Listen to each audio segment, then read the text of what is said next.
Hello everyone, स्वागत है आप सभी का फिर से आपके अपने YouTube channel golden number 1 classes पर। हम करेंगे आज की वीडियो में CTET previous year questions maths based. तो जो प्रीवियस ईयर में क्वेश्चन आए हैं उनसे रिलेटेड जो और भी इंफॉर्मेशन होएगी क्वेश्चन से रिलेटेड, ताकि आपको किसी भी टाइप का क्वेश्चन आ जाए हम अच्छे से डिस्कस करेंगे। तो बने रहिए वीडियो के साथ और वीडियो को शेयर कीजिए। सो फर्स्ट क्वेश्चन है, the area of rectangle whose sides are 176 and 56। Simple सी बात है, जैसे ही आपने इस लाइन को पढ़ा आपके माइंड में एक बात आ गई कि रेक्टेंगल का जो एरिया होता है वो साइड की मल्टीप्लिकेशन होती है। यानी कि रेक्टेंगल के अंदर क्या होती है, लेंथ होती है और ब्रेथ होती है ना। रेक्टेंगल क्या होता है, सबसे पहली बात देखो, रेक्टेंगल एक ऐसी फिगर है जिसके अंदर ये वाली साइड और ये वाली साइड इक्वल होती है और ये साइड और ये साइड इक्वल होती है। यानी कि आमने सामने वाली साइड्स इक्वल होती हैं और 90 डिग्री हर जगह एंगल बनता है। ठीक है, हर एक एंगल 90 डिग्री का होता है। अब ये इसकी लेंथ हुई और ये इसकी ब्रेथ हुई, तो एरिया ऑफ रेक्टेंगल होता है लेंथ इंटू ब्रेथ। तो इसकी साइड्स यानी कि लेंथ 176 है और ब्रेथ 156 है। तो हमें ये पता चल गया कि यह एरिया की बात कर रही है। हमने लिखना किया है 176 मल्टीप्लाई बाय 56 हमने लिखना है। ठीक है, आगे क्या कह रहे हैं, इज इक्वल टू, तो यानी कि ये वाली जो एरिया है इक्वल है किसके एरिया के इक्वल है, एरिया ऑफ सर्कल। अब आपको ये पता है कि सर्कल का जो एरिया है वो होता है पाई आर स्क्वायर, है ना। सर्कल ये होता है ना, ये गोल सी शेप होती है, राउंड शेप, जिसके अंदर ये क्या होता है सेंटर और ये होती है रेडियस। तो जो एरिया ऑफ सर्कल होता है वो क्या होता है पाई आर स्क्वायर। अब क्या करना है, व्हाट इज सर्कमफ्रेंस, हमें निकालनी है सर्कमफ्रेंस। सर्कमफ्रेंस का मतलब होता है बाहर वाली साइड, जो यानी कि बाहर की आर्क है। सर्कमफ्रेंस होती क्या है, सर्कमफ्रेंस होती है 2 पाई आर। यानी कि हमें आंसर निकालना है 2 पाई आर का। 2 पाई आर के लिए हमें चाहिए आर। आर कहाँ से निकलेगी, यहाँ से। ठीक है, टेक पाई इक्वल टू 22/7, यानी कि जो ये पाई है इसकी जगह कह रहे हैं 22/7 आपको रखना है। तो यहाँ पर देखो 176 multiply by 56 equal to 22/7 R square. R square को केला रख देंगे और इसको हम उठा के उधर ले जाएंगे। यहाँ पर ये सीधा उधर जाके वहाँ रेसिप्रोकल हो जाएगा। तो 176 मल्टीप्लाई बाई 56 मल्टीप्लाई, ये उधर जाके देखो यहाँ पर जो 22/7 है यहाँ की क्या हो जाएगा 7/22 होगा। ठीक है, अब हम इसको डिवाइड कर देंगे। 11 2 = 22, 11 1 = 11, 11 6 = 66, इक्वल में आया आर स्क्वायर। 7 8 = 56। ठीक है, ये आया हमारे पास 56, एक 56 पहले से है, इक्वल में क्या है आर स्क्वायर। यानी कि क्या है ये 56 का स्क्वायर है इक्वल टू आर स्क्वायर। इसका मतलब दो नंबर का स्क्वायर इक्वल है तो वो नंबर आपस में इक्वल होंगे। यानी कि आर हमारे पास आ चुका है 56। ठीक है, हमें निकालना क्या है सर्कमफ्रेंस। सर्कमफ्रेंस मतलब हमें क्या निकालनी है 2 पाई आर। तो 2 मल्टीप्लाई बाय पाई कितनी होगी 22/7 और आर कितनी है 56। 7 1 = 7, 7 8 = 56। ठीक है, तो 22 की 2 से मल्टीप्लाई करेंगे 44, 44 की हम 8 से मल्टीप्लाई करेंगे, क्या आएगा 352। ठीक है, तो यानी कि 352 हमारे पास क्या रहेगा, इसका करेक्ट आंसर रहेगा। सो नेक्स्ट क्वेश्चन है, द कॉस्ट ऑफ पेंटिंग। जब भी पेंटिंग की बात हो आपको निकालना है एरिया। ठीक है, painting the surface of A solid cuboid. Area किसका, अब क्यूबॉइड का। क्यूबॉइड की डायमेंशन हमें दे रखी है दिस एंड दिस, यानी कि हमें दे रखी है L = 40, क्योंकि डायमेंशन क्या होती है LBH, लेंथ ब्रेथ और हाइट। L 40, ठीक है, B कितनी है 36 और H कितनी है X। ओके, अब कह रहे हैं कि कॉस्ट किसकी, पेंट करने की। क्यूबॉइड को हमने पेंट करना है एंड जिसका 20 रुपये पर मीटर सेंटीमीटर, सॉरी 20 रुपये जो है 100 सेंटीमीटर स्क्वायर के कितने हैं 103432। ठीक है, what is the value of x, x की वैल्यू हमें निकालनी है। तो देखो हमें दे दी है टोटल कॉस्ट 1032 एंड ₹20 जो है 100 सेंटीमीटर स्क्वायर की है। देखो सबसे पहली बात, 100 सेंटीमीटर स्क्वायर के कितने रुपए हैं? ₹20। ठीक है, तो 1 सेंटीमीटर स्क्वायर के कितने रुपए होंगे? 20 बाय में 100। ओके, तो ये हमारे पास हो गया 1/5। तो हमारे पास टोटल कितना सेंटीमीटर स्क्वायर होगा? टोटल सेंटीमीटर स्क्वायर हमारे पास वो होगा जो हमारा एरिया होगा, क्योंकि एरिया हमारा सेंटीमीटर स्क्वायर में होता है। ठीक है, तो जो टोटल सेंटीमीटर स्क्वायर होगा वो क्या होगा? एरिया। तो एरिया सेंटीमीटर स्क्वायर किसके इक्वल होगा? 1/5 मल्टीप्लाई बाय एरिया। ठीक है, तो टोटल कॉस्ट, अब जो टोटल कॉस्ट है इसके इक्वल है। ओके, तो देखो क्यूबॉइड का एरिया होता क्या है? क्यूबॉइड का एरिया जो निकलता है वो होता है 2 × LB + BH + HL। ठीक है, तो हमारे पास 1/5 लगाना है बाहर, मल्टीप्लाई बाय 2 लगाना है, और L की वैल्यू कितनी है? 40, B की वैल्यू है 36, फिर B की वैल्यू 36, H की वैल्यू है X प्लस H की वैल्यू X एंड L की वैल्यू 40। ठीक है, अब ये किसके इक्वल है? ये पूरा का पूरा इक्वल है किसके? जो कि हमारे पास है 1032, क्योंकि टोटल एरिया की जो कॉस्ट है वो कितनी है? 1032। ठीक है, तो यहाँ से हमारे पास निकलेगी x की वैल्यू। x की वैल्यू निकालने के लिए देखो कैसे सोल्व करते हैं हम इसे।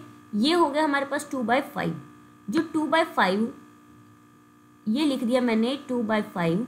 ठीक है, ब्रैकेट में 36 की 40 से अगर हम मल्टीप्लाई करते हैं हमें मिलेगा 36 4 जा कितना होता है? 144, यानी कि ये मिल गया 1440।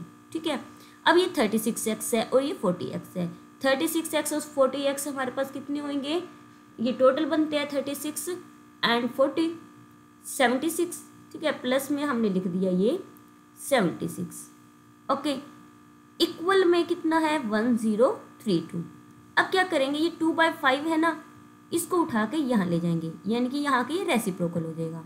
1440 प्लस 76x इक्वल हो जाएगा 1032 मल्टीप्लाई बाय 5/2। इसको हम कैंसिल करेंगे, यही जाएगा 516। ठीक है, 516 पे ये डिवाइड हुआ। अब क्या करेंगे हम?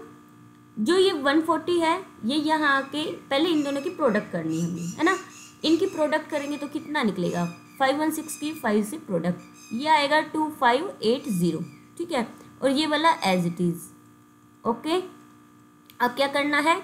1440 को इसमें से माइनस करेंगे, हमारे पास बचेगा 76 यहाँ बचेगा, और इसको यहाँ जाके माइनस करेंगे, ये आएगा 1440।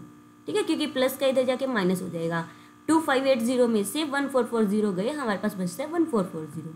और अब मल्टीप्लाई में 76 है, 76 इससे कर देंगे डिवाइड। ठीक है, 76 को इससे हम डिवाइड करेंगे, हमारे पास कैंसिल करेंगे इसको, हमारे पास आता है इसका आंसर 15, यानी कि इसका बी ऑप्शन क्या रहेगा? करेक्ट रहेगा। नेक्स्ट क्वेश्चन है PQRS is a quadrilateral. PQRS एक क्वाड्रिलेटरल है इन विच PQ इक्वल है PS की। देखो हम ले रहे हैं क्वाड्रिलेटरल, ये क्वाड्रिलेटरल ले लिया। ओके, क्वाड्रिलेटरल का जो नाम है हमने देखो ऐसे नहीं करना कि P कहा जा रहा है क्या कहा जा रहा है, सीरीज में कंटिन्यू लिखना है P Q R and S।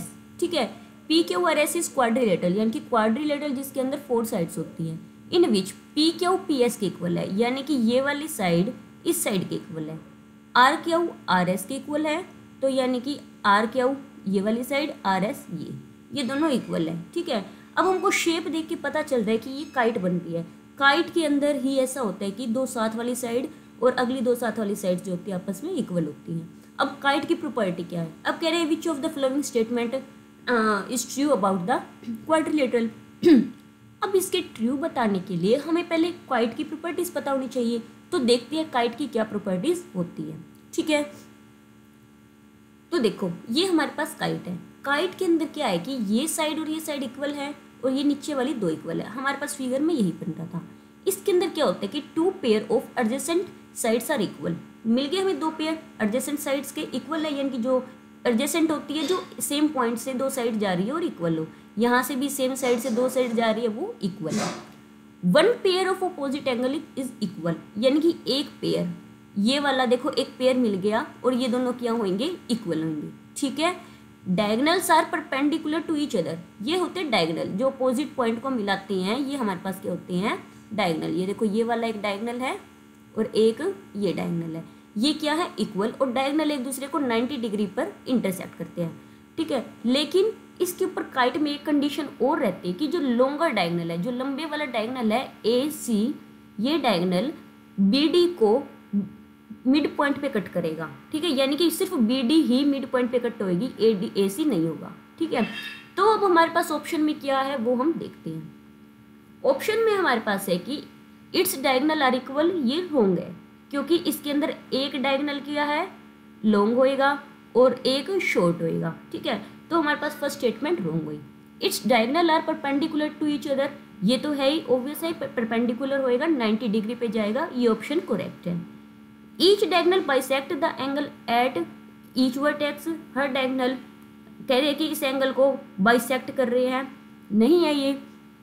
And it's diagonal bisect each other, यानी कि कह रहे कि SQ जो है PR को बाइसेक्ट कर रहा है। हमने क्या देखा था कि जो PR है सिर्फ PR SQ को बाइसेक्ट करेगा, SQ PR को बाइसेक्ट नहीं करेगा, ये भी रॉन्ग और ये भी रॉन्ग, यानी कि ऑप्शन 2 हमारे पास रहता है करेक्ट।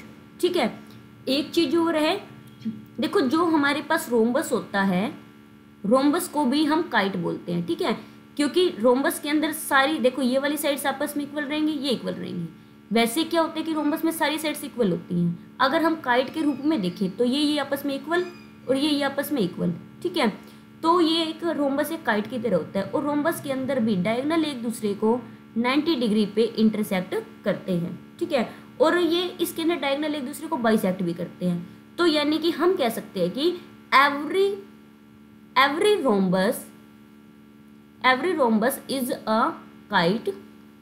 ठीक है। Every rhombus is a kite but every kite need not to be rhombus, क्योंकि उसके अंदर हमारे पास डायगोनल इक्वल नहीं होते काइट के अंदर, इसलिए वो रोम्बस नहीं बन सकती, क्योंकि रोम्बस के अंदर हमारे पास डायगोनल्स क्या आ जाते हैं, एक दूसरे को बाइसेक्ट करते हुए आते हैं। ठीक है। और काइट के अंदर सिर्फ एक डायगोनल दूसरे को बाइसेक्ट करता है। तो नेक्स्ट क्वेश्चन है हमारे पास, ABCD is a rhombus in which angle ABD is 25 degree. ठीक है। तो हम एक बार रोम्बस देखते हैं। तो देखो ये है रोम्बस की फिगर, इसको नाम दे दिया A, B, C and D, in which ABD is 25, A, B and D, sorry ADB, यानी कि हमें दे दिया है ये वाला एंगल 25 डिग्री। अब हमें पहले ना ये कंडीशन हम देख लेते हैं कि रोम्बस के अंदर जो डायगोनल होते हैं वो 90 डिग्री पे कट करते हैं, यानी कि ये सारे 90 डिग्री होंगे बीच बीच में। ठीक है। ये 25 हो गया। अब देखो ये अगर 90 है, ये 25 है, ये ट्रायंगल बन रही है, ये वाली एक ट्रायंगल बन रही है। तो 90 और 25 को 180 में से माइनस करेंगे, हमारे पास बचेगा 65। ठीक है। ये 65 आ गया। अब देन द वैल्यू ऑफ हमने निकालनी BAD की, हमें किसकी वैल्यू निकालनी है, हमें वैल्यू निकालनी है ये पूरा का पूरा A 2 टाइम, यानी कि पूरा का पूरा इसको 2 से मल्टीप्लाई करेंगे और माइनस क्या करेंगे, ABC, यानी कि इस एंगल को हम माइनस करेंगे। ठीक है। तो हमें इसकी वैल्यू बतानी है कि क्या होगी। तो देखो ये हमारे पास 65 आया और डायगोनल जो है एंगल को बाइसेक्ट करती है इसके अंदर, तो हमारे पास ये भी कितना होगा, 65 होएगा। ठीक है। तो ये हमारे पास कितना निकल आया, ये आ चुका है एंगल A, कितना निकल आया, 65 + 65 130। ओके। ये 130 आया। अब देखो क्योंकि ये साइड्स दोनों आपस में इक्वल होती हैं। ठीक है। अगर ये दोनों साइड आपस में इक्वल हैं, एक ट्रायंगल का रूल ये कहता है, देखो अगर कोई एक ट्रायंगल हो, ट्रायंगल का रूल ये कहता है कि अगर दो साइड्स इक्वल है तो उनके पैरों में जो एंगल होते हैं ये भी आपस में इक्वल होते हैं। तो हमारे पास अगर ये 25 है, ये दोनों साइड्स आपस में इक्वल है AD और AB, तो ये 25 है तो ये भी कितना होगा, 25 होगा। ठीक है। अब देखो अब ये दोनों साइड्स भी आपस में इक्वल है, ठीक है, तो यानी कि ये 65 है तो ये भी कितना होगा, 65 होगा, और ये वाला भी एंगल 65 होगा। अब बचा हुआ हमारे पास क्या बचेगा, तो देखो ये 65, अब ये वाला एंगल बचा तो ये भी हमारे पास कितना निकलेगा, 25 और 25। इन सब का सम करके देख लो, हमारे पास जो इनका सम आएगा ना 360 बनेगा, सभी एंगल का सम, क्योंकि क्वाड्रिलेटरल के अंदर सभी एंगल का सम 360 होता है, तो आप इससे वेरीफाई भी कर लोगे।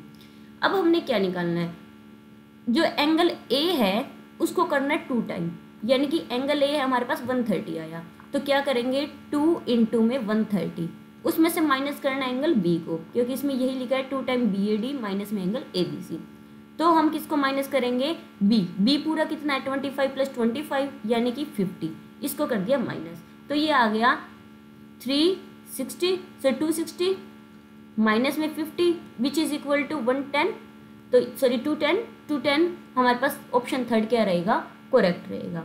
ठीक है, नेक्स्ट क्वेश्चन है what is the mean mode, mean किसका निकालना है। देखो ऐसे नहीं होना चाहिए कि आपने वर्ड देखे और इसका मीन निकालने बैठ गए, क्वेश्चन देखना है कि मीन किसका निकालना है, मीन निकालना है मोड, मीडियन और रेंज का, यानी कि हमें मोड निकालना पड़ेगा, मीडियन, रेंज, और उनका जो रिजल्ट होएगा उसका हमने मीन निकालना है। ठीक है, सबसे पहले मोड निकालने के लिए हम क्या करेंगे, देखो सबसे पहली बात होती है कि ना इन सबको अरेंज कर लेंगे हम असेंडिंग ऑर्डर में। सबसे छोटा नंबर क्या है 7, फिर 8, फिर 9, 10, 11, 13, 14, 15, 17 एंड 23।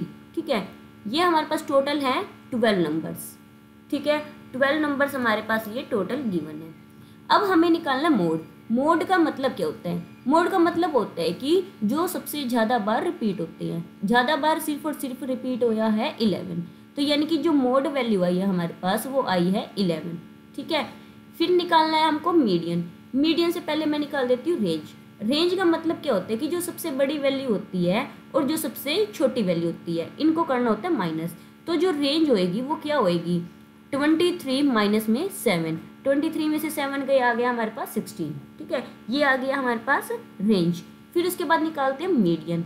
अब मीडियन निकालने के लिए क्या फॉर्मूला होता है कि अगर हमारे पास n ओड हो, जो ये n क्या होता है टोटल नंबर, ठीक है, अगर n ओड हो तो n प्लस में 1 बाय में 2th, ये हमारे पास मीडियन होता है। मान लो ये 11 होता तो 11 प्लस में 1 बाय 2 करते, यानी कि 12 बाय 2 विच इज 6, यानी कि 6th नंबर पे जो भी होएगा वो हमारा मीडियन होता। ठीक है, लेकिन हमारे पास क्या है, ये हमारे पास 12 है। अगर 12 है, n अगर क्या है 12 मतलब इवन है, n अगर इवन होता है तो n बाय में 2th प्लस में n बाय में 2th, n बाय 2 प्लस में 1th टर्म, ये हमारे पास मीडियन होती है। ठीक है, तो यानी कि 12 है, 12 बाय 2 कितना होएगा 6th। ठीक है, और बाय में इनके 2 भी आता है 6th, और 6th के नेक्स्ट यानी कि +1 करना होता है 7th, यानी कि 6th और 7th नंबर पे जो टर्म आएगी वो, ठीक है, बाय में हम कर देंगे 2। अब देखो 6th नंबर पर कौन सी टर्म है, 1 2 3 4 5 6 एंड 7, यानी कि 6th नंबर पर है हमारे पास 11 और 7th नंबर पर हमारे पास है 14, ठीक, सॉरी 13, और डिवाइड कर देंगे इसको 2 से। ठीक है, तो ये हो जाएगा 3 और 1 4, 1 1 2 बाई 2, ये हमारे पास आ गया है 12। ठीक है, 12 मीडियन आ गया। ओके, तो 12 मीडियन आया। अब हम नेक्स्ट निकालेंगे इनका मीन। अब मीन इसका कैसे निकलेगा, इन तीनों को, मीन का मतलब क्या होता है, जो भी नंबर होते हैं, नंबर क्या है 11 16 और 12, टोटल कितने हैं 1 2 3 से हम कर देंगे डिवाइड। ठीक है, तो 11 और 16 27, 27 और 12 39, 39 बाय में 3, तो इसको हम डिवाइड करेंगे, ये आ गया 13, यानी कि ऑप्शन ए हमारे पास रहेगा करेक्ट। क्वेश्चन है if P is a point on line AB, सो एक लाइन AB ली है, ये है A एंड ये है B। ठीक है, एंड इसके ऊपर पॉइंट क्या है P, ये ले लिया P point, and PQ is a रे, ये एक रे है, ये हो गया Q, एक रे होगी सच दैट QPA, तो बीच वाला जो एंगल होता है हम उसकी बात कर रहे होते हैं, तो QPA ये कितना है 7x है, ठीक है। एंड क्यू पी बी यानी कि ये वाला angle is equal to 5x। Then the value of this, इसकी वैल्यू बतानी है। इसकी वैल्यू तब तक पता नहीं चलेगी जब तक x की वैल्यू ना हो, ठीक है। अब देखो जो ये एंगल है, ये वाला एंगल प्लस में ये वाला पूरा एंगल 180 का बन रहा है, लीनियर सम है इनका, है ना। यानी कि जब हम 7x को लेंगे फिर उसके बाद जब हम फिर 5x को लेंगे, इनका सम कितना आएगा 180 आएगा, ठीक है। 7x प्लस 5x कितना होगा 12x होगा, is equal to 180। Okay, so x की वैल्यू क्या आ जाएगी 180 बाई में 12, ठीक है। इसको हम कट करेंगे, 6 2 ज़ा 12, 6 3 ज़ा 18, तो ये 30 पे गया और इसको कैंसिल किया, ये गया 15 पर। ओके, सो हमें x की वैल्यू क्या मिल गई, x की वैल्यू मिल गई 15। अब इस x की वैल्यू को कहाँ पुट कर देंगे 8x माइनस 10 में, है ना।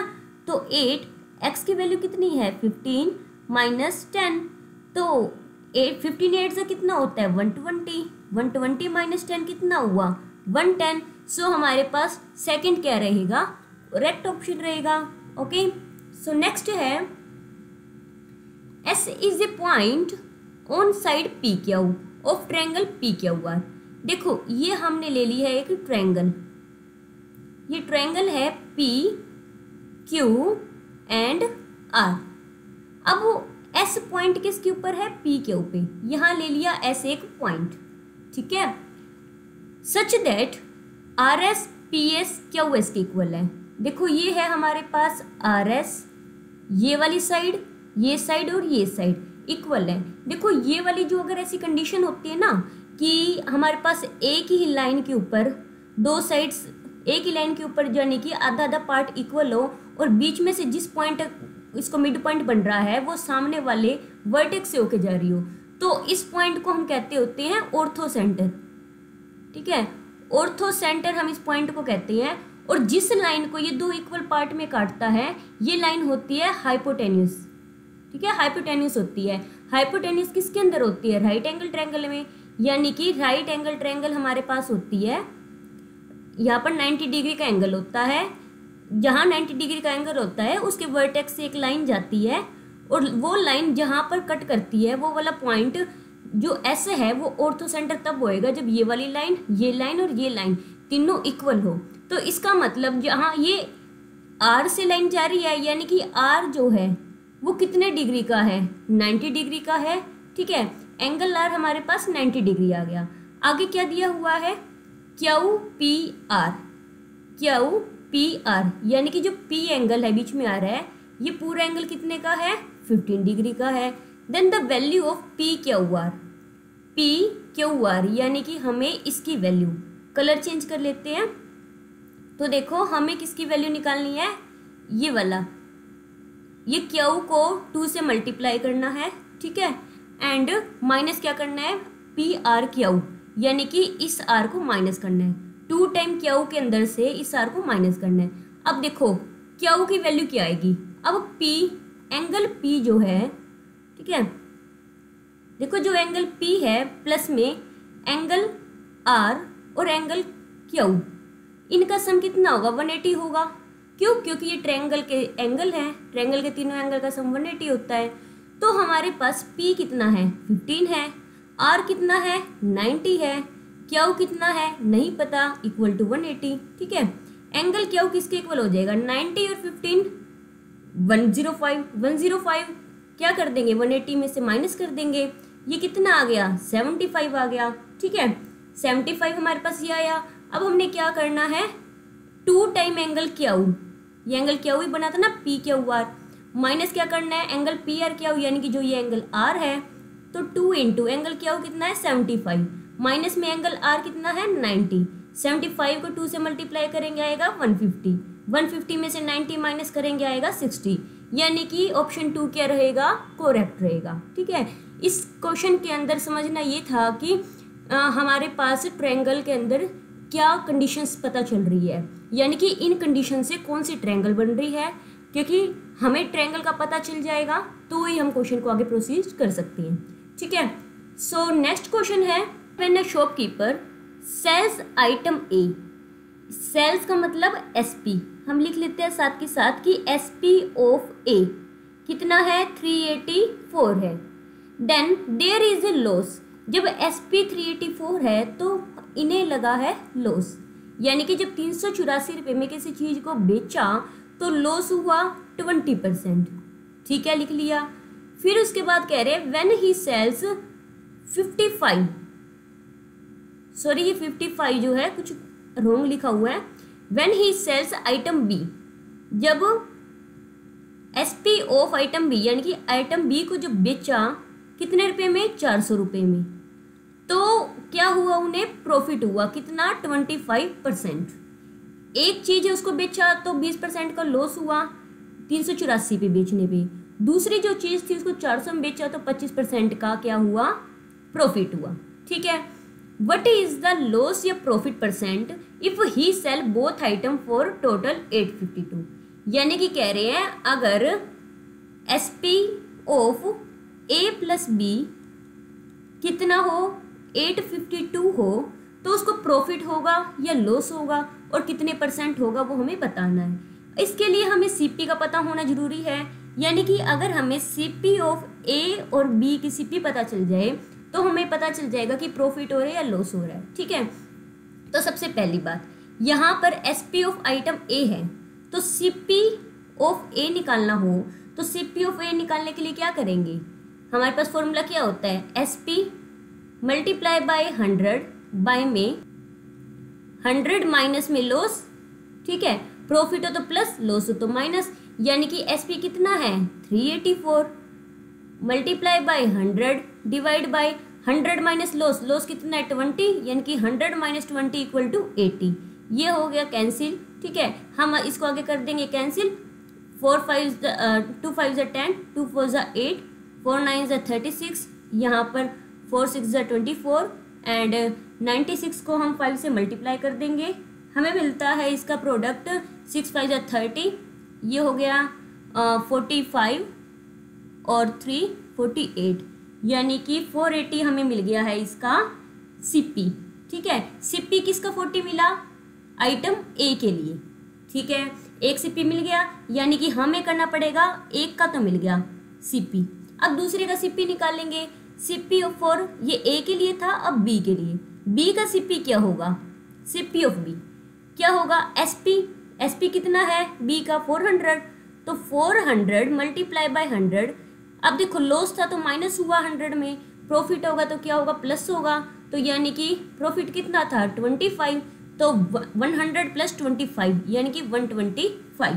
ठीक है, इसे अब हम कैंसिल करेंगे, कैंसिल कैसे करेंगे 25 4 ज़ा 400 एंड 25 5 ज़ा 125 एंड 5 8 ज़ा 40, 8 4 ज़ा 32, यानी कि ये हमारे पास आ गया 320। 320 किसके लिए आया बी के लिए, तो सीपी कितना मिल गया हमें, ये हो गया 320। ठीक है, सीपी ए प्लस बी कितना हो गया टोटल, इसके अंदर हम इसको ऐड कर देंगे, कितना मिल गया हमें यहाँ 008 800 मिल गया है सीपी, तो हमें सीपी मिला 800, यानी कि 800 रुपये में दोनों चीज़ खरीदी और 852 में दोनों चीज़ बेची, तो यानी कि बेचना ज़्यादा हुआ खरीदने का कम हुआ, तो यानी कि क्या हुआ प्रॉफिट हुआ 52 में से 800 गए 52 का प्रॉफिट हुआ। हमें क्या निकालना है प्रॉफिट परसेंट, प्रॉफिट परसेंट निकालने के लिए क्या करते हैं प्रॉफिट को सीपी से डिवाइड कर देते हैं और मल्टीप्लाई बाय 100 कर देते हैं, ये 2 0 से 2 0 कैंसिल, इसको हम कैंसिल करेंगे, कैंसिल करने पे क्या आएगा ये 6.5, यानी कि 6.5% का क्या हुआ है प्रॉफिट। सो नेक्स्ट है marks obtain by Sunita in her pre board examinations. Pre board examination में मार्क्स आए हैं, ये इंग्लिश में, ये Hindi, math, science, social science. ठीक है, कह रहे कि if a pie chart is constructed, यानी कि अगर इसका पाई चार्ट बना दे ऐसे। ठीक है, तो पाई चार्ट के अंदर हमारे पास इनके अलग अलग बनेंगे हर सब्जेक्ट के, तो यहाँ पर देखो कोई ना कोई एंगल बनेगा। अब ये कह रहे कि पाई चार्ट अगर कंस्ट्रक्ट करते हैं then what will be the angle of sector represent by marks obtain by Sunita in maths. सिर्फ और सिर्फ मैथ्स के, मैथ्स में कितने हैं 96, यानी कि 96 मैथ वाला कितने डिग्री एंगल बनाएगा ये हमको बताना है। ठीक है, सबसे पहले सभी मार्क्स का हम टोटल करेंगे, सभी का टोटल करेंगे तो हमें मिलेगा ये 400। ठीक है, टोटल कितने हैं 400। अब ध्यान से समझो ऐसे क्वेश्चन को करना कैसे है। देखो 400 मार्क्स यानी कि टोटल जो 400 होगा पूरे पाई चार्ट को कवर करेंगे सारे मार्क्स, यानी कि 400 मार्क्स कितने डिग्री का एंगल बनाएंगे 360 डिग्री का, क्योंकि पूरा गोल गोल 360 का बनेगा। तो अगर 400 मार्क्स 360 डिग्री बना रहे हैं तो 1 मार्क्स कितना बनाएगा 360 बाई में 400। ठीक है, देयरफॉर हमारे पास कितने मार्क्स का निकालना है 96 मार्क्स का, क्योंकि मैथ में कितने हैं 96। तो 96 मार्क्स कितना बनेगा डिग्री 360 बाई में 400 मल्टीप्लाई बाय 96। तो ये हमने किया कैंसिल। ठीक है, और यहाँ पर 4 2 ज़ा 8, 4 4 ज़ा 16 और यहाँ आ गया 10। ओके, एंड 2 5 ज़ा 10, यहाँ आया 12 एंड 5 इनकी कर देंगे हम प्रोडक्ट 36 की 12 से प्रोडक्ट कर देंगे, हमारे पास मिलता है 432 और डिवाइड कर देंगे 5 से, हमें मिलेगा ये 86.4। तो 86.4 यानी कि ऑप्शन 3 क्या रहेगा करेक्ट रहेगा। The volume of right circular cylinder of length 1.2 metre. देखो सिलेंडर होता है ये ऐसा, 2 सर्कल्स, यहाँ पर ये इनकी हाइट आ रही होती है, ये एक सिलेंडर की शेप होती है। ठीक है, लेंथ मतलब ये हाइट की बात कर रहे हैं, हाइट इसकी कितनी है 1.2 मीटर है, और वॉल्यूम कितनी दे रखी है टोटल सेंटीमीटर क्यूब में 4620 सेंटीमीटर क्यूब। ठीक है, सबसे पहली बात जो हमारे पास हाइट है उसको कन्वर्ट करेंगे सेंटीमीटर में। 1.2 मीटर इक्वल क्या होगा 1.2 मल्टीप्लाई बाय 100 सेंटीमीटर, यानी कि ये हो गया 120 सेंटीमीटर, एच आ गया। ठीक है, what is the curve surface area, हमें कर्व सरफेस एरिया निकालना है। ठीक है, ये एक्स्ट्रा है। तो देखो सबसे पहली बात वॉल्यूम होती क्या है पाई आर स्क्वायर एच, सिलेंडर की वॉल्यूम होती है, और दी कितनी है ये 4620। ठीक, तो पाई की वैल्यू कितनी लेनी है 22/7। आर हमें निकालनी है, जब तक आर नहीं पता चलेगा तो कैसे करेंगे, है ना। और हाइट कितनी है अभी हमने देखा 120 इक्वल टू 4620। ठीक है, अब इसको कर देंगे हम cancel, R square equal to ये 4620। अब देखो 22/7 है, यहाँ के क्या हो जाएगा 7/22 हो जाएगा, यहाँ 120 है, ये भी आके क्या हो जाएगा डिवाइड हो जाएगा। अब इसे कर देंगे हम कैंसिल, जो जो होता है ये 0 से 0 कैंसिल। ठीक है, ये 7 है एंड 11 2 ज़ा 22, यहाँ 4 एंड 2 42 एंड इसको कैंसिल करेंगे फिर हम 6 2 ज़ा 12 एंड 6 7 ज़ा 42। ये कितना हो गया ऊपर 7 का स्क्वायर बचा और नीचे 2 का स्क्वायर बचा, है ना। ये 2 बार 7 है तो 7 का स्क्वायर 2 का स्क्वायर, मतलब कि आर स्क्वायर क्या आ गया 7/2 का स्क्वायर आया। इसका मतलब क्या है आर की वैल्यू कितनी आ गई 7/2, जब स्क्वायर इक्वल तो अंदर वाले इक्वल। ठीक है, तो आर की वैल्यू आ गई। अब निकालना क्या है कर्व सरफेस एरिया, तो कर्व सरफेस एरिया क्या होता है 2 पाई आर एच होता है। तो 2 मल्टीप्लाई पाई कितनी 22/7, आर कितनी 7/2, एच कितनी 120। ये 2 से 2 7 से 7 कैंसिल, 2 से 2 कैंसिल, 22 को 12 से मल्टीप्लाई कर दो, 12 से मल्टीप्लाई करने पे क्या मिलेगा 2640। तो यानी कि ऑप्शन ए क्या रहेगा करेक्ट रहेगा। ठीक है, नेक्स्ट क्वेश्चन करते हैं। If F V E respectively number of faces, F faces है, वी वर्टिसेस है, ई एजेस है, किसकी ट्रायंगुलर प्रिज्म की, then which of the following statement is true. सबसे पहली बात जो ट्रायंगुलर प्रिज्म होता है इसके अंदर कितने फेस होते हैं, फेस होते हैं इसमें टोटल 5 के अंदर जो हमारे पास है 3 होते हैं रेक्टेंगुलर फेस। ठीक है, 3 रेक्टेंगुलर और 2 होते हैं ट्रायंगुलर।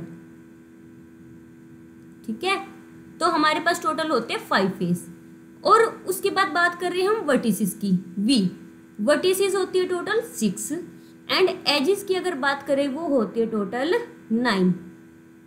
ठीक है, क्योंकि ये हमारे पास जो प्रिज्म बनता है बनाने की कोशिश करते हैं, सही बने तो अगर ये प्रिज्म की शेप बनाएंगे अगर हम ये ऐसे करके, एंड ये एक रेक्टेंगुलर फेस बनेगा कुछ ऐसे, दूसरा रेक्टेंगुलर फेस बनेगा कुछ ऐसे, एक पीछे की साइड से हमें दिखेगा, यहाँ से ये ट्रायंगुलर आ गया एंड यहाँ से ये ट्रायंगुलर फेस दिखेगा। ये ऐसे कुछ प्रिज्म की फेस है, ये जो है रेक्टेंगुलर प्रिज्म है, सॉरी ट्रायंगुलर प्रिज्म है। इसके अंदर 3 फेस ये होंगे रेक्टेंगल के एंड 2 ट्रायंगुलर, ठीक है। अब एक बात और, क्या मैंने सही बताया या नहीं बताया, इसको चेक करने के लिए इनका फॉर्मूला क्या होता है कि v plus F minus E equal होता है 2 के। देखो क्या इनको ऐसे पुट करने पे 2 आता है या नहीं आता। v कितना बताया 6, f कितना 5, माइनस में e 9, तो देखो 11 माइनस 9 इक्वल टू 2 आ गया। इसका मतलब हमारे जो हमने सोचे थे यानी कि ये वाले हो सकते हैं और वही हमारे करेक्ट है, ठीक है। अब इस कंडीशन को हमने देखना है कौन सी सेटिस्फाई कर रही है। अब देखो अगर हम 4f करें, इसको चेक करते हैं पहले। 4f प्लस में 2v है ना, 4f यानी कि 4 की 5 से मल्टीप्लाई कितना होएगा 20, प्लस में 2v, v कितना 6, 2 की 6 से 12, माइनस 3e, 3e कितना होएगा 3 9 जा 27, ठीक है।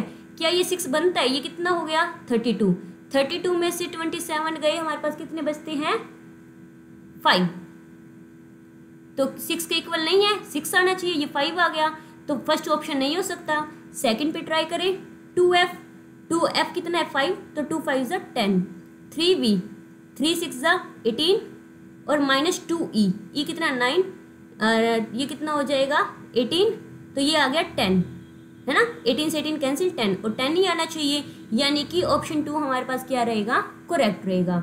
नेक्स्ट क्वेश्चन करते हैं।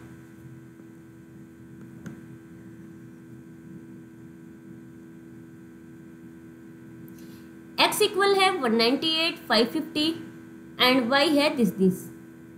तो इसे हम अब कैसे करेंगे, देखो 198 रूट, यानी कि ये जो रूट है ये क्या है, पावर 1/2 है।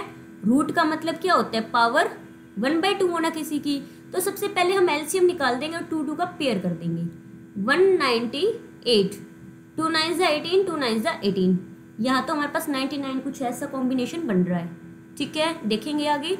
एंड 3 पे जाएगा 3 3, फिर 3 पे 11, देन 11 पर।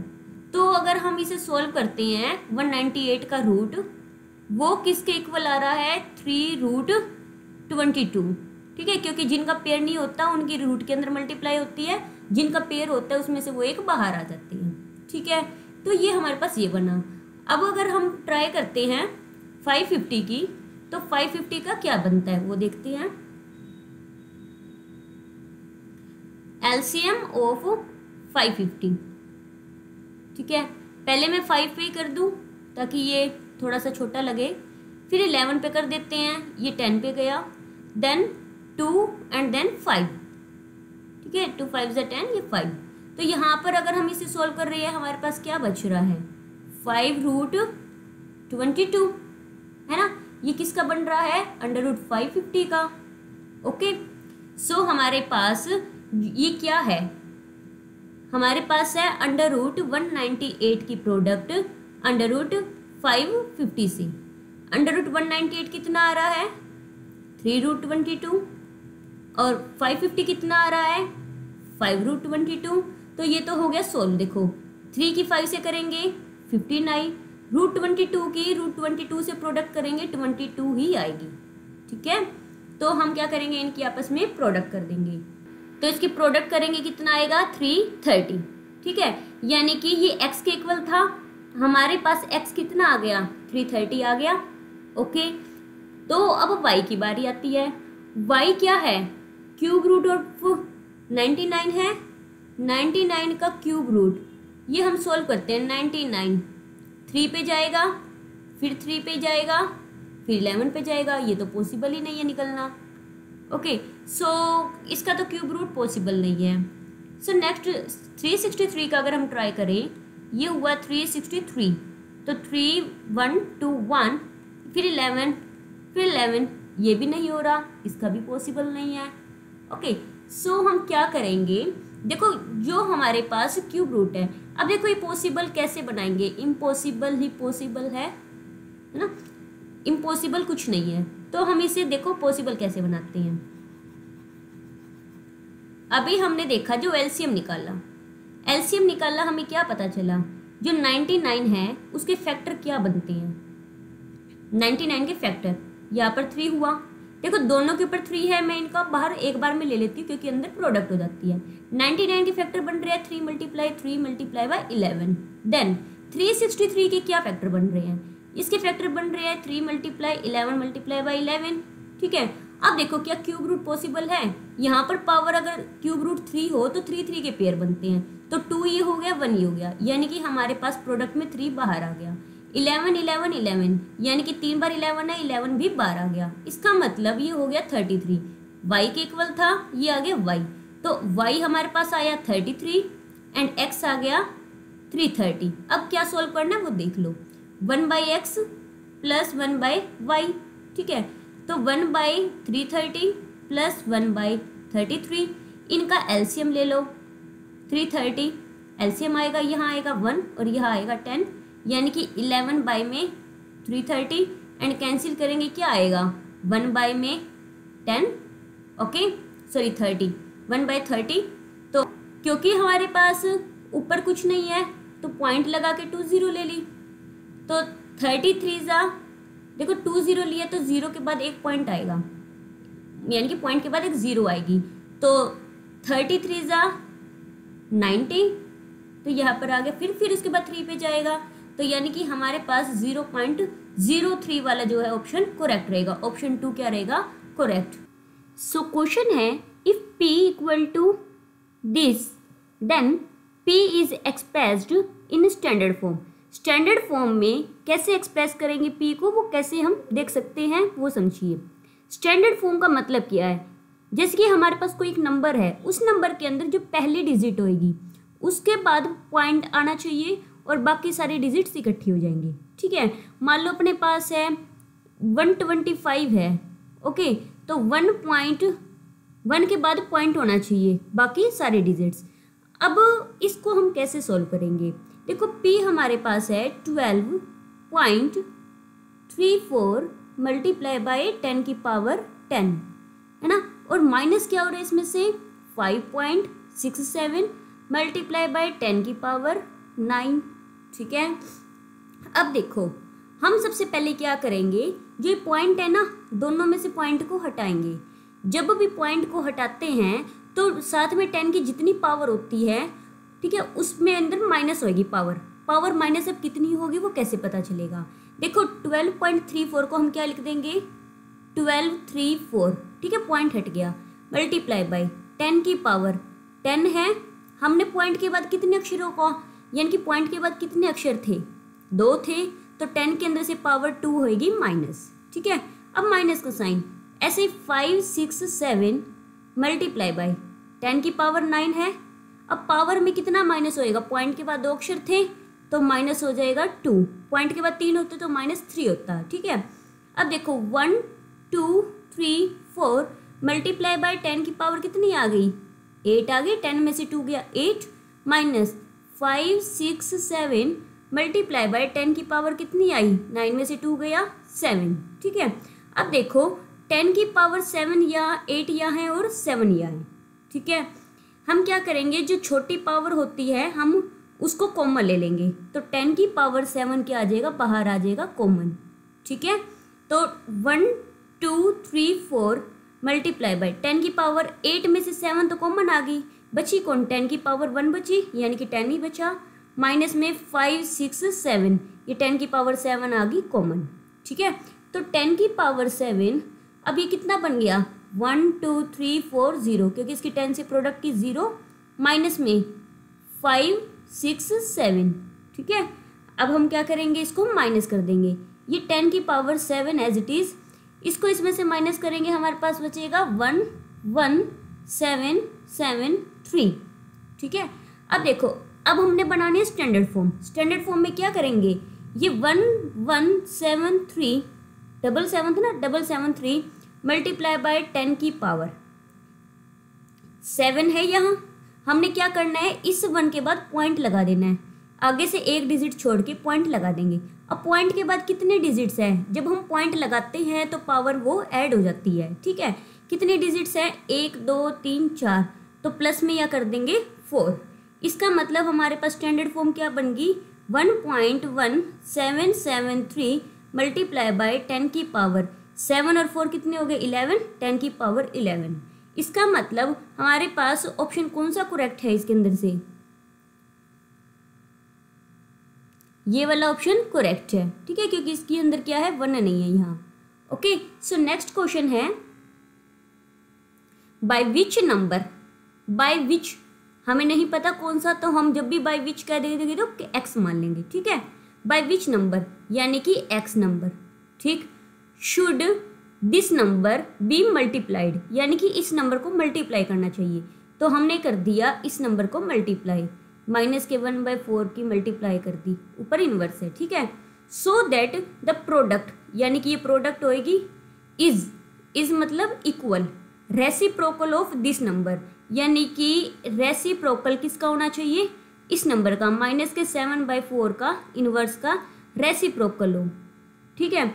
अब इसको सोल्व कैसे करेंगे, x मल्टीप्लाई बाय, ये इनवर्स है ना, ये माइनस पावर है, कभी भी पावर को पॉजिटिव बनाना हम क्या कर देते हैं, अंदर वाले को उल्टा कर देते हैं, रेसिप्रोकल कर देते हैं, तो ये क्या बन जाएगा, -4/1 बन गया, ठीक है, पावर होगी 1 पॉजिटिव होगी, इक्वल टू बाहर क्या लिख देंगे हम, रेसिप्रोकल किसका, यहाँ पर भी पावर -1 है, इसको बना देंगे +1, तो यानी कि -4/7 हो जाएगा, ठीक है।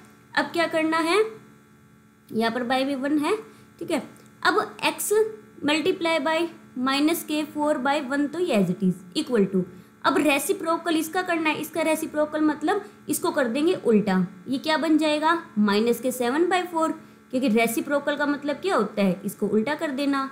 अब क्या करेंगे, x निकालना है हमने, ठीक है। अब ये वाला यहाँ मल्टीप्लाई में है, वहाँ जाके डिवाइड होएगा, मतलब ये उल्टा लिखा जाएगा, तो x इक्वल क्या हो जाएगा, -7/4 मल्टीप्लाई बाय, ये -4/1 है, क्या बन जाएगा -1/4, ये माइनस माइनस हो गया प्लस, ठीक है, 7 1 ज़ा 7, 4 4 ज़ा 16, यानी कि 7/16, ऑप्शन ए क्या रह जाएगा, करेक्ट रह जाएगा। नेक्स्ट क्वेश्चन है, इफ दिस नंबर इक्वल है दिस नंबर के, where P Q R prime numbers, what are the value of this. तो सबसे पहले हम क्या करेंगे, इसको प्राइम फैक्टर में कन्वर्ट करेंगे, तो हम लेंगे इसका एलसीएम, किसका एलसीएम लेना है हमने, 3 1 3 6 3 2, देखो लास्ट में इवन है तो 2 की टेबल पे जाएगा, 2 1 ज़ा 2, 2 5 ज़ा 10, 2 6 ज़ा 12, 2 8 ज़ा 16, 2 1 ज़ा 2, 2 6 ज़ा 12, अगेन 2 पर जाएगा, 2 7 ज़ा 14, 2 8 ज़ा 16, 2 4 ज़ा 8, 2 फिर 0 आ जाएगा, 2 8 ज़ा 16, ठीक है। फिर 2 पर 2 3 ज़ा 6, 2 9 ज़ा 18, 2 2 ज़ा 4, 2 4 ज़ा 8, फिर से 2 पर जाएगा, 2 9 6 0 2, फिर से 2 पर 9 8 0 1, अब 3 पर जाएगा, 3 2 6 7, फिर से 3 पर 1 0 8 9, फिर से 3 पर 3 6 3, फिर 3 पर 1 2 1 11, फिर 11, ये हो गया कंप्लीट, ठीक है। अब देखो ये क्या बन गया, 2 की कितनी पावर बन रही है, 1 2 3 4 5, यानी कि 2 की पावर बन रही है ये 5, ठीक है।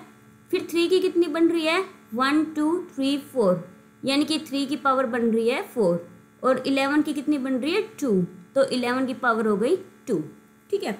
अब ये किसके इक्वल था नंबर, p की पावर 2, p का स्क्वायर, यानी कि जहाँ पर स्क्वायर है वो p है, ठीक है, यानी कि p का स्क्वायर था, क्यू की पावर 5, यानी कि जहाँ पावर 5 है वहाँ क्या हुआ है, और r की पावर 4, यानी कि जहाँ पर पावर 4 है वहाँ r है।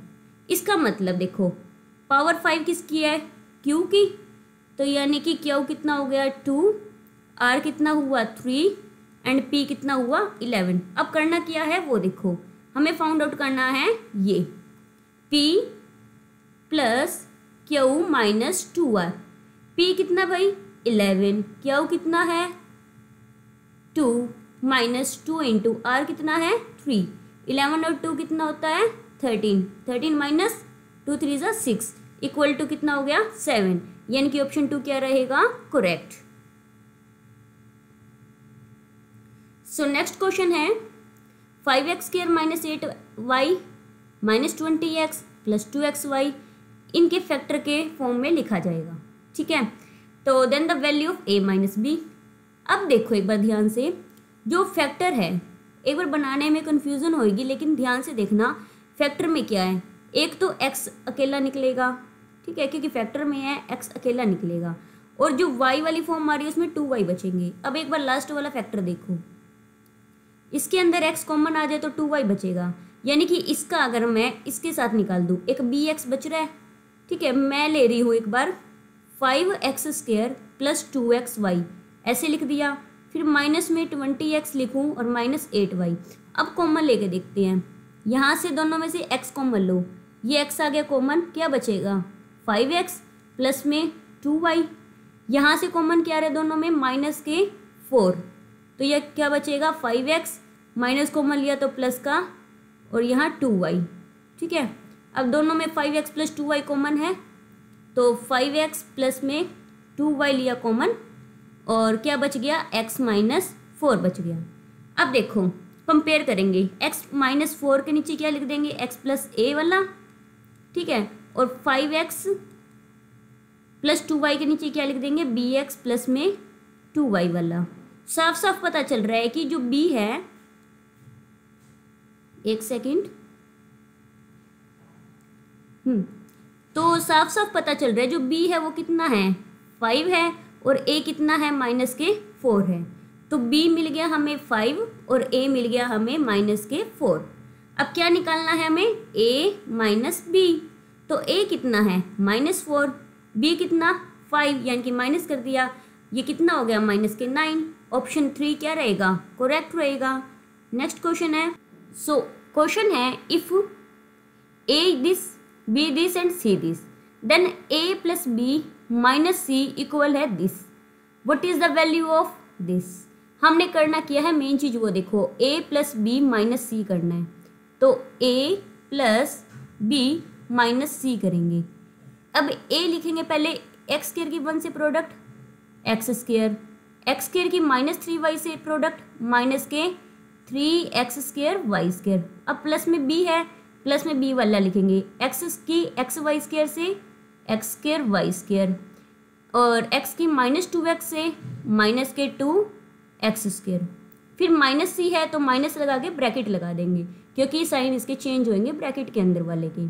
तो 3y की y से 3y², और 3y की -4x² y से माइनस के 12x² y²। अब क्या करेंगे हम सोल्व कर देंगे जितना होगा। तो देखो x² है ये, और माइनस के 2x² है, कितना हो गया माइनस का x² बचेगा, -2 से 1 गया -x²। अब माइनस के 3x² y² है, और ये प्लस का x² y² है, कितना बच गया माइनस के 2x² y²। अब ये बार माइनस से अंदर साइन चेंज हो जाएंगे, माइनस के 3y² प्लस में ये माइनस माइनस प्लस 12x² और y²। कितना बनेगा अब ये माइनस का x², और फिर माइनस के 3y²। अब देखो ये माइनस के 2x² y² है, और ये प्लस के 12x² y² है, तो 12 में से 2 गया 10, तो कितना बन जाएगा प्लस का 10x² और y²। ठीक है, अब ये किसके इक्वल है, ये इक्वल है px² के, तो px² और y² के नीचे r लिखेंगे, प्लस का r y² प्लस का q(x²) और y²। तो p की वैल्यू कितनी मिल रही है हमें, x के आगे कुछ नहीं है तो 1 है, तो p कितना मिल गया -1, r कितना मिल गया -3, और q कितना मिल गया प्लस का 10। फाइंड क्या करना है 5p, तो हमें जो फाइंड करना है वो फाइंड कर देंगे। ठीक, तो हमें निकालना है 5p प्लस q और माइनस के r, यानी कि 5 इंटू पी कितना -1 प्लस में q कितना 10 और माइनस में r, माइनस r माइनस का तो ये हो गया प्लस का 3। ठीक है, तो ये कितना बन जाएगा माइनस के 5, ये -5 हो गया और 10 और 3 13 प्लस का 13 और 13 में से 5 गया कितना बनेगा हमारे पास 8, यानी कि ऑप्शन डी क्या रहेगा, करेक्ट रहेगा। ओके, सो नेक्स्ट क्वेश्चन है which of the following are divisible by 2, 3 and 11। देखो सबसे पहले हम सबके ऊपर चेक करेंगे 2 से कौन सा डिविजिबल है। लास्ट में इवन नंबर है सबके, सारे 2 से डिविजिबल है। ठीक है, अब बात करेंगे 3 से वो डिविजिबल होते हैं जिसमें सम ऑफ डिजिट जो है वो डिविजिबल होनी चाहिए 3 से। तो देखो इसके अंदर 8 और 8 16 और 8 24 जो है 3 की टेबल में आता है, तो यानी कि 3 से भी डिविजिबल है। अब इसको चेक करेंगे 9 और 1 10 और ये 8 और 2 10, यानी कि 20 3 से डिविजिबल नहीं है, तो यानी कि ये वाला ऑप्शन नहीं हो सकता। तीनों से डिविजिबल होने चाहिए, 9 और 1 10 और ये कितना हो गया टोटल 18 3 से डिविजिबल है। ठीक है, तो यानी कि इसके चांस है और इसके चांस है, और इसके 9 और 6 15 और 3 18 और 6 24 भी 3 से डिविजिबल है, तो यानी कि इसके भी चांस हो सकते हैं। अब हमें यूँ पता चला कि बी तो ऑप्शन बिल्कुल भी नहीं हो सकता, ऑप्शन हो सकते हैं ए, सी और डी में से। ठीक है, अब हम चेक करेंगे कि 11 से डिविजिबल कौन कौन से हैं। ठीक है, यानी कि बी को तो चेक ही नहीं करना। 11 से वो डिविजिबल होंगे जो ओड नंबर पे जो नंबर है, ओड प्लेस पे जो नंबर है उनका सम माइनस में इवन प्लेस पे जो नंबर है उनका सम इक्वल या तो 0 हो या 11 की टेबल में आता हो। तो 4 और 8 कितना हुआ 12, फिर उसके बाद ये 4 और ये 8 कितना हुआ 12, ये कितना हो गया 0, यानी कि ये 11 से भी डिविजिबल है। अब नेक्स्ट चेक करेंगे इसको 6 और 1 7, 2 और 9 11, तो ये कितना हो गया माइनस के 4, तो ना तो 11 की टेबल में आता ना ही ये 0 आ रहा, तो यानी कि ऑप्शन सी भी क्या हो गया रॉन्ग हुआ, ये 11 से डिविजिबल नहीं है। अब नेक्स्ट चेक करेंगे 6 और 6 12, 9 और 3 12, तो ये क्या आ गया 0, तो ये भी 11 से डिविजिबल है, यानी कि ऑप्शन ए और जो डी है, ऑप्शन ए और डी आ रहा है थर्ड के अंदर, यानी कि थर्ड हमारा क्या रहेगा करेक्ट आंसर।